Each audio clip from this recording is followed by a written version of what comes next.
narrative, and they took a narrative of her in 1930. I think hers was 37, and it gave me some great insight to her experience on the transition from being enslaved to being free. And it talks about the atrocities of it and the how she experienced it. Her last words of it, that slavery was a horrible thing. But in the other side of it, she talks about, well, my slave master wasn't so bad. But you have to remember the context for how that happened, right? She's talking about her slave master wasn't bad because the person interviewing her happened to be a European with a microphone and a tape recorder. And what is that environment like, right? Why do you think people say those things? But we're here today to talk about Umoja. And I think Umoja is such an important piece for us to consider because when I think about being here in this city and someone who works in Newark and lives in West Orange, that we have a great opportunity for unity. And I think that I've seen the mayor do some things working with the mayor of Newark and the mayor of Irvington. And I think that we all have to, and the mayor of Orange, we have to figure out how we come together. No one's going to do it but us. And we have the people in position, both in city council and in governmental offices, to figure out ways that we work together, that it's not just about Newark and East Orange and Irvington and so on and so forth, but it's about us collectively. Let us not let these boundaries that have been established be the thing that divides us, right? Let us not, these boundaries be the things that set the precedent for our working or not working together. We have control of that. And I think when we think about unity, we need to think about all of our spiritual presence, all of our political presence, all of our educational presence, and how do we galvanize that in such a way that we transform the places that we're in? How do we transform it? And I think Martin Luther King said it in his final days best, is that we need a revolution of thought. Right? Many people don't know this. Martin Luther King Jr. was talking about revolution. And the revolution that he was talking about never gets talked about. It wasn't televised. It wasn't televised, but even not televised, even those of us who have the opportunity to speak about it, we don't speak about it. We need to bring up the fact that there was lots of folks in our community talking about that we need to revolutionize our minds. Yes. I think even Malcolm X. See, when you saw Malcolm X with the gun, Malcolm X never shot anybody. But the gun really was for the death of the chains that were on our brains. See, Malcolm X, he was trying to get us to understand that we have we have been participating in a situation that has disenabled us to be successful. And we're not able to be successful because we've allowed the disease, and I'll say the disease of white supremacy, to control and dictate how we think. Yes. And so we have to transform how we think, because that's the beginning of transforming of how we do. Yes. If we don't transform how we think, we won't transform how we do. We'll be doing the same thing tomorrow. Saying, oh yeah, I wish these people would get their stuff together. No, it's us. When do we get our stuff together? It's about the actions that we take and how we come together, how we coalesce in the process of the things that we do. As I'm talking about this, I want us to think about a couple of folks. Really, I'm gonna veggie back, build on the things you said. I don't eat meat, so I say veggie back. She talked about Charles Drew, and I want us to think about Charles Drew. Right? He figured out how to separate blood plasma. Right? They developed this centrifugal force thing, and it did. But in the end, how do you think he died? Because he needed a blood transfusion. Yes. So, if we don't work together, we can die from the very things that we even create. We've got to figure out how we're able to utilize our own intellect, our own resources in a way that benefits us, so that it's not about, oh, I got this and this person ain't got this. Be the mayor, let him figure it out. No. If you see something that's not right, or you see something that needs to be built on, figure out how to communicate in such a way. See, we want to attack somebody. If city council is not doing something, we want to come up and say, oh, y'all ain't doing nothing anyway. Da, da, da. So, okay, well, help them out. Yeah. We got a business owner the place is not clean, or they don't want this, so we go someplace else to spend our money. No, help them out. Let them know that we've got to be the ones to correct the things that we know that need to be corrected. And do so in a loving way. See, I think it starts with love. And that's where unity is about, and that a lot of times we don't do. Right? I'm a traditional priest. And one of the things that we talk about is something called Iwapele. Iwapele is about having a good foundation and being based on things that are solid and good character. And this is nothing different from all of our traditions as people of African descent. Right? So if you go back and you look at ancient Kemet, in ancient Kemet they talk about the word itself was medunefer, is good speech. Medunetra, and from the medunetra is the language, but medunefer is good speech. How do you carry yourself? Right? There's the principles of ma'at, which is truth, justice, righteousness, harmony, balance, and reciprocity. If we think about those things, then we begin to understand that we must be the ones to change our reality. You see that it's really about balance and how we balance the things that we do. And that balance, we get confused. We buy into the European linear idea about balance.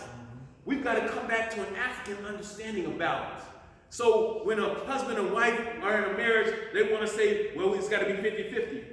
That's an erroneous idea. It's 50-50 over the life course of the relationship. If you think about that in the relationship, it's not going to be 50-50 when your wife is pregnant. It's not going to be 50-50 when she's having a baby. It's probably going to be 98 too. And you need to be ready to give your 98%. But if it stays that way, then it's out of balance. So it's about, at some point, it has to lean back the other way. And so that's how we have to think about this. That's how we have to think about what unity is. That's how we have to think about how we have balance. See, unity and balance go hand in hand. Sometimes we talk about unity, but we don't think that unity means balance. Unity is about how we balance our ways of doing things. In governance, when I ran for office, I learned a lot. And I learned that in governance, that it's about compromise. You can't have everything you want. When I ran a school, I got in there thinking, I was like, oh man, we're gonna change this. It's gonna be instant. It's gonna be bam, bam. This is how I want it. But then I realized that everything doesn't happen that way. Everybody, you have to negotiate. You have to have compromise on the things that you want, so that other people work. Because we don't live in a dictatorial society. We don't live in a slaveocracy. We don't live in these type of conditions, so we have to figure out how do we navigate that. And it doesn't mean throw your hands up and say, forget it. No, we've got to learn to struggle with each other. And the struggle is the beautiful thing. If we see the struggle as part of our progress, we can get way further than if we think that the only thing is, if it doesn't go the way I want it to go, then just forget it, I'm going to go do something else. We gave up on our people. We gave up on the struggle. We gave up on the children. We don't have that luxury. If you look in the world today, we don't have that luxury. We've got to come to terms with the struggle. And it's this Frederick Douglass who said that if there's no struggle, there's no progress. But what does that mean? That means that it doesn't mean that if somebody doesn't do it your way that you bust them in the head. It means that when somebody doesn't go your way, you have to step back and figure out how do you get what you need, and you allow them to get what they need. It's like a dance, right? We have to learn to dance in our relationships with one another so that we can have harmony. Yes. And that harmony, otherwise we'd be stepping on each other's toes. Think about it. If you dance and you're trying to have balance, now every time you step, the other person steps the same way you step, it's not going to be balance. There's not going to be any unity. Because all you do is somebody's going to have busted corns or something. Right? So we got to figure out another way to do it. In our educational experiences, in our political experiences, in our familial experiences, and just with each other in general, in our spiritual experiences. Right? One person's Muslim, one person's Yoruba, one person's Voodoo, one person's Christian. Okay, how do we get all this to work along? Right? Because all of them exist. Even if some of them are hiding in their existence, they exist. right? Sometimes we want to look at things in a way that it's something that somebody is shunning, or maybe the majority is shunning. But that doesn't mean it disappeared. It just means you don't see it, right? It's like the fraternities or the Masons and their secret handshakes. You may not see a secret handshake, but they have it, right? So the same is true with the way in which we get along with each other. We've got to have a way to get along with each other that doesn't always have a place where where the conflict is resolvable, where the conflict is expected, and that in its expectation is not that you ramp up, but that we step back. See, if we learn how to step back a little bit when there's confrontation, it makes it easier, because what you're doing literally is you're making room for the other person in your space. We have to, how do we make room so that we transform what we do? Unity suggests that. It demands that. It demands that we be selfless. And there's a great brother who I often quote. He was a lawyer at Harvard University, a professor named Derek Bell. He wrote a book called Ethical Ambitions. And in that book, he asked a simple question. He says, how do I maintain my integrity while I'm seeking success? How do I maintain my integrity while I'm seeking success? Integrity is your sense of being, your well-being, the being good to you and everyone around you. That's your integrity. And integrity in terms of ma'at is about righteousness, right? What do you do when no one is around, right? Do you have the same cadence about what you do and the people around you when no one's around, as opposed to when you're in public? And if you don't, righteousness, integrity suggests that you check yourself. And sometimes we need to check ourselves. And I'm no exception, right? That we all need to check ourselves. And we need to have people who are willing to check us lovingly. Because when we do that, then we can build unity. Because then you can be checked, and you rest assured, you know that the person who's checking you is checking you with love. That the person who's checking you is about the upliftment of the community. The person who's checking you is about the transformation of you as a person and them as a person. Because there's got to be reciprocity there. So Derek Bell says, the first thing that we have to have is that you got to have passion.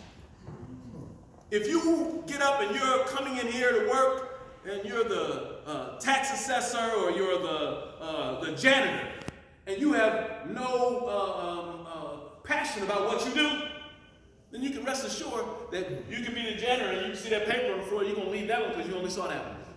You're going to be the tax assessor and you're going to get half of it done, but the rest of it, all that one you're not worried about. But so we've got to figure out, how do we get it all done?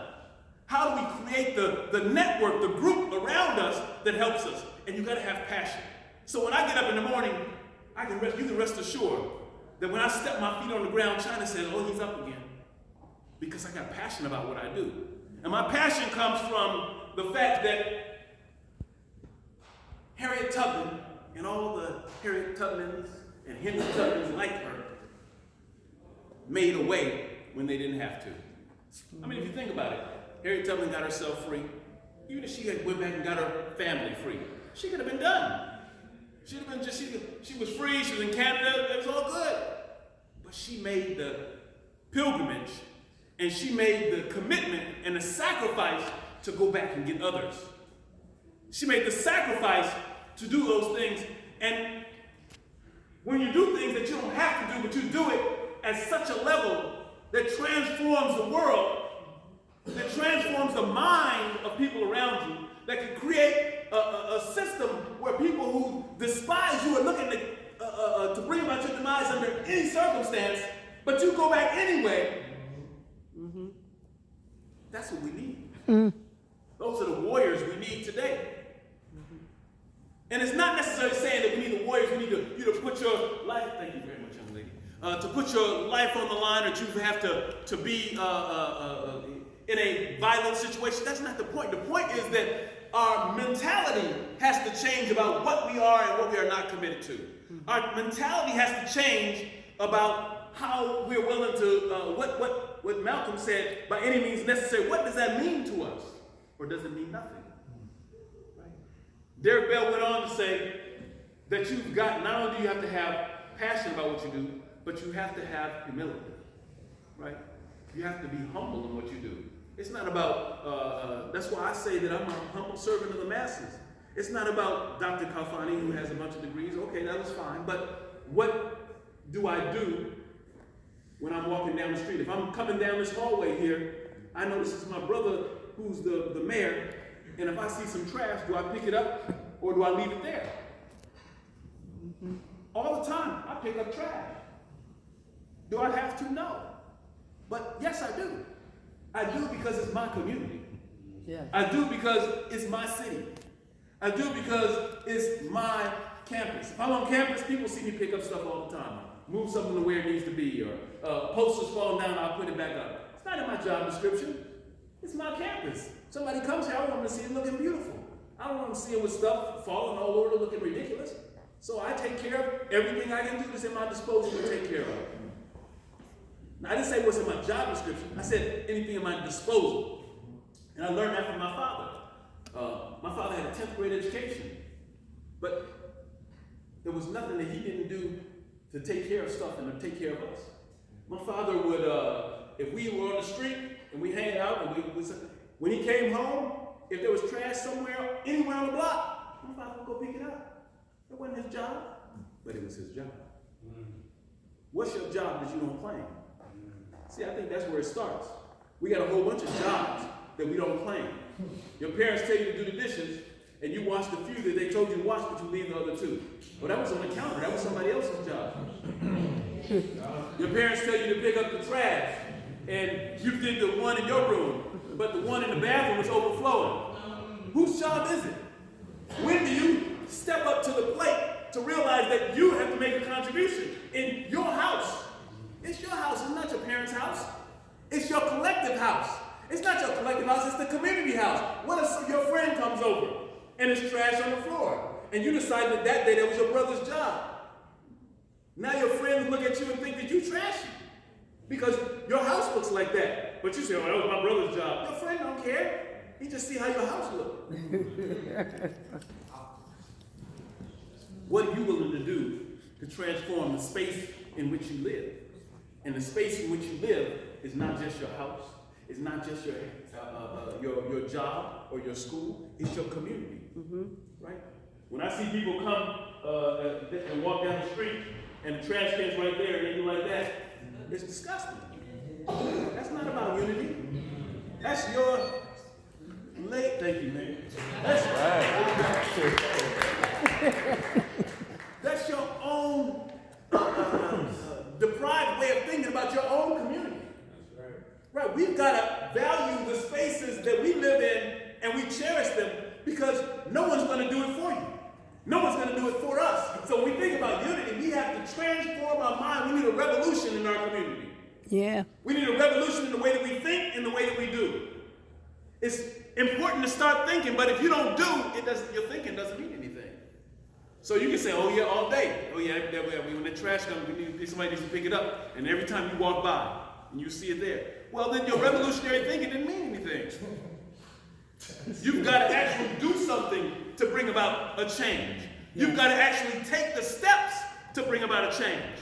So Derek Bell's point about being humble comes from an ancient African idea of becoming humble. If you go back and read the teachings of Ptahhotep was a visor to the pharaoh, the Nusut Bidi. The pharaoh is a Greek word. He was actually called the Nusut Bidi, which is the king bee. And so that the Nusut Bidi, who the visor was informing, he came up with, I think it was 37 or 38 precepts. But one of them that was simple, he said that you can find gemstones amongst the maidens at the grindstone. And what that means is that when you look for greatness, you can find it anywhere. That the maiden at the grindstone might have been a woman who was washing clothes, or the grindstone could have been a stone in which they grind food up, or the grindstone could have been a sharpening device, whichever. It could have been any of those three, or maybe more that we don't know today. But what that's saying to us is that you can find emeralds there. But the emerald that you might find is the person. And so even though, think about this, the Nasut Bidi, being a divine king, he was seen as a living God at the same time as he was the divine ruler.